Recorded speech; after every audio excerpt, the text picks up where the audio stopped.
नंतर 10-5 वरती लागवड केली होती. म्हणजे यांनी 10 बाय 5 वरती साधारणतः 800-850 पर्यंत झाड आहेत.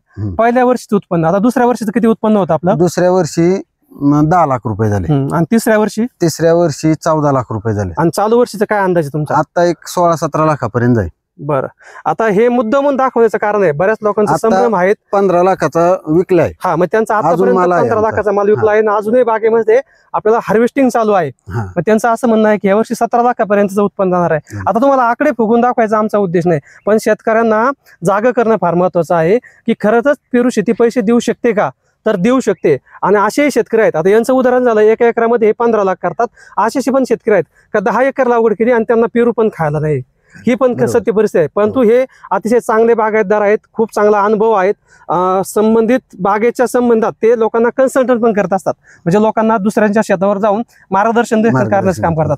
त्यांची स्वतःची द्राक्ष बाग आहे, डाळिंब बाग आहे, बोरीचा पण बाग आहे आणि पेरूचा पण बाग आहे. त्या सगळ्याचा अनुभव पाठीशी धरत असताना त्यांनी अतिशय चांगल्या पद्धतीचं नियोजन केलं आणि नियोजन करत असताना चांगल्या पद्धतीचं उत्पादन देखील काढलं. आणि हेच आपल्याला महाराष्ट्रातील शेतकरी आहेत जे काही पेरू उत्पादक त्यांच्यापर्यंत पोहोचवायचं काम करायचं आहे. तर आपण त्यांना याच्या संबंधी विचारणार की त्याचं तुम्ही वर्षभराचं नियोजन कसं करता साधारणतः? आम्ही माल गेल्यानंतरच छाटणीच्या आधी शेणखत, मळी, कोंबडी खत सारं भरून घेतो छाटणीच्या आधी. आणि छाटणी केल्यानंतर जास्त काय सोलेबल देत नाही. माल निघतोपर्यंत जास्तीत जास्त 3 ते 4 वेळेस सोलेबल खत देतो.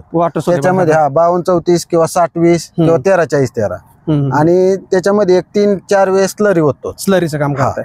तर आता जे काय ते खतांचं नियोजन करताय त्याच्यामध्ये शेणखताचा ते जास्त वापर करतायत, परंतु गरजेनुसार त्याला वॉटर सोलेबल खतांचा देखील वापर करत असतात आणि चांगल्या पद्धतीने उत्पन्न करतात. त्यांचा जर पेरूचा बाग पाहिलाय तर तुम्ही पाहू शकता, इथं झाडं एक 4-5 वर्षी झाडं आहेत, पण झाडामध्ये कुठल्याही प्रकारचं खराब दिसत नाही. आणि सगळ्या बागेत जर आपण चक्कर मारली तर अतिशय क्वालिटीचा माल पाहू शकता तुम्ही. आता एक शेवटचा 10% माल राहिला तरी झाडाला असं वाटतंय की भरपूर माल आहे, म्हणजे त्याची मालाची क्वालिटी ते सांभाळत आहेत दरवर्षी.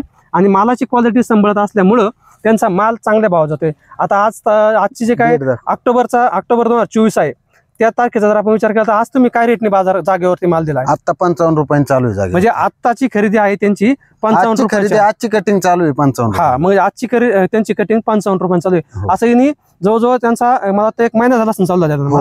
1 महिन्यापासून कटिंग चालू आहे, पण याच्या अगोदर त्यांना जास्त रेट भेटले होते. आणि मागल्या वर्षी त्यांनी हायेस्ट रेटने माल विकला 90 रुपये किलोनी जागेवरती विकला होता. मागल्या वर्षी सुद्धा त्यांचे तितकेच पैसे झाले आणि तितकाच क्वालिटीचा माल निघाला होता. म्हणून जर आपल्याला जर चांगल्या प्रकारची पेरू शेती करायची असेल, चांगल्या लोकांचा जर अनुभव पाहायचा असेल तर त्यांच्या शेतापर्यंत गेलं पाहिजे आणि त्यांच्याकडून खऱ्या स्वरूपातली माहिती घेतली पाहिजे.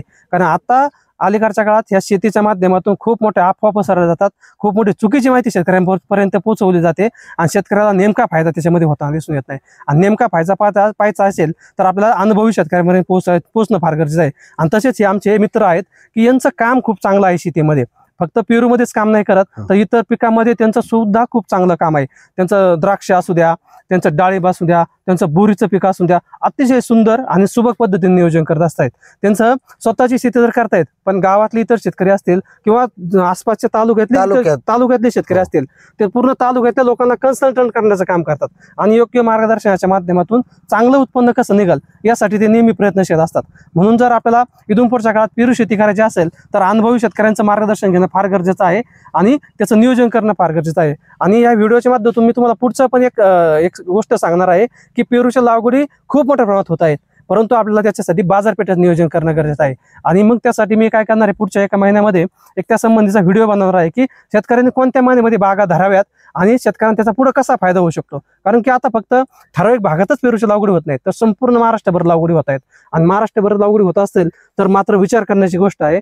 आणि जर आपण जर व्यवस्थित नियोजन केलं सगळ्या शेतकऱ्यांनी तर आपल्याला निश्चित स्वरूपात चांगलं उत्पन्न भेटेल. म्हणून आपल्याला येणाऱ्या काळामध्ये चांगलं उत्पन्न घ्यायचं असेल तर चांगलं उत्पन्न शेतकऱ्यांना भेटावं लागेल. जसे आज मी संदीप भाऊंका आलेलो आहे आणि त्यांनी अतिशय चांगली माहिती सांगितलेली आहे आणि मुद्दामून आपण त्यांच्या शेतापर्यंत आज पोहोचलो कारण की त्यांनी निश्चित स्वरूपात तेवढं उत्पन्न घेतलं आहे. तुम्ही कधीही त्यांच्या शेतावरती येऊ शकता, त्यांच्याकडून माहिती घेऊ शकता किंवा संबंधित जे काही चांगले शेतकरी असतील त्यांच्याकडून माहिती घेऊन आपलं काम निश्चितपणे पुढे घेऊन जाऊ शकता. म्हणून अशाच प्रकारच्या माहितीसाठी आपल्या YouTube चॅनलला लाईक करा, सबस्क्राईब करा. धन्यवाद.